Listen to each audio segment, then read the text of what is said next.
What's up, everybody? My name is PJ, as you guys probably know. I'm here right now with my Sifu, my teacher, Qigong teacher, Tom Bowman from Qigong of Tulsa. Qigong has been a practice that has helped me tremendously in the past 4 years.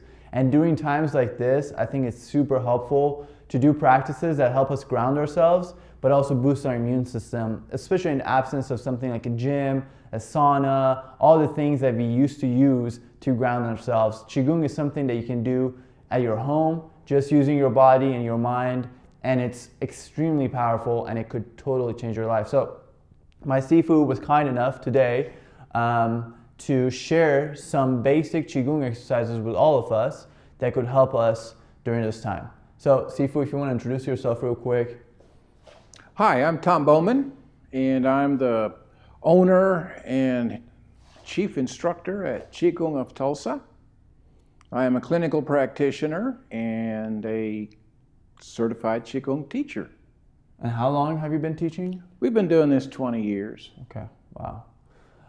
So Sifu has taught me some exercises in the past 4 years that have completely changed my life. And we're gonna bring those to you through these videos. And one of the first ones that you taught me was carrying the moon.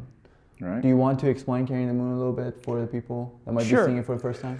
Carrying the moon is one of the exercises in a set that Grandmaster Wong Kiew-Kit put together based on the Xenu Metamorphosis, wow, and the Palm set. And these two sets of exercises are old. They're one of the first Qigong exercises, so they're around 5,000 years old.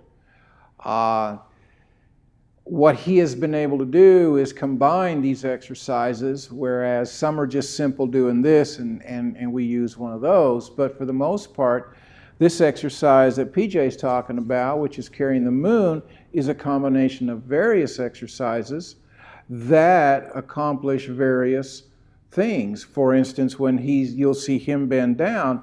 When he bends down, he's massaging his kidneys. When he's raising up and he's flexing his spine, he flexes the spine in both directions. So there's a lot of things going on with just this one set of movements.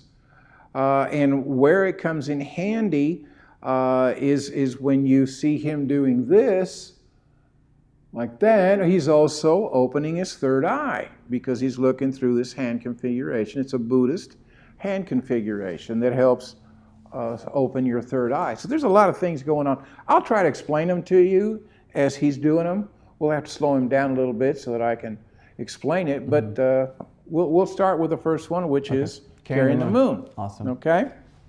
So as far as I'm familiar with, the first step is you exhale, you let all the breath out, and then you bend over, right? Correct. And then So now, what we have to be sure of is that our spine is curved in, right? Mm-hmm. Our head is just hanging, and we have the hand configuration down below. And when we come up in a circle. So go ahead and come up, extending your arms out as far as you can. Very good. And then you lean back, and as you lean back, you visualize that the moon is right between your hands. Or you're holding them with your hands, rather. Okay, now straighten up. And then you pause for 3 to 5 seconds in that position, and then you exhale. Slowly exhale.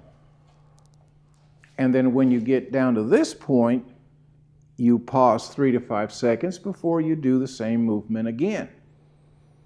All right, so now when he was bent down, you saw that we massaged his kidneys. We flexed his spine, and we loosened the head area up in here. So now he's coming up as he's inhaling, and he's doing it slowly, mind you. Nothing about these exercises is fast. Now he straightens up, and he pauses, and he begins to exhale. Now we can add another thing. So now, let's do it one more time. Pejman, go ahead and do it. Come on up. Okay, as you're doing this, you're inhaling, of course, and you're creating a ball of chi up here.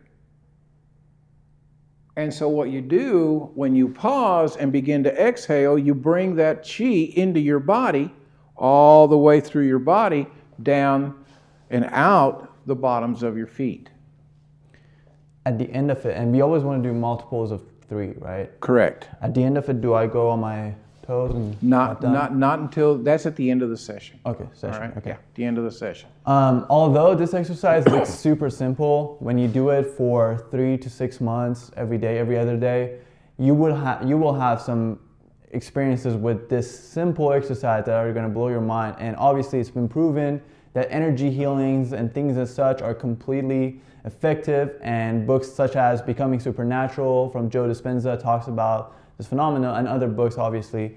But don't be distracted by the simplicity of this exercise. It's extremely powerful. And thank you, Tom, for walking us through it.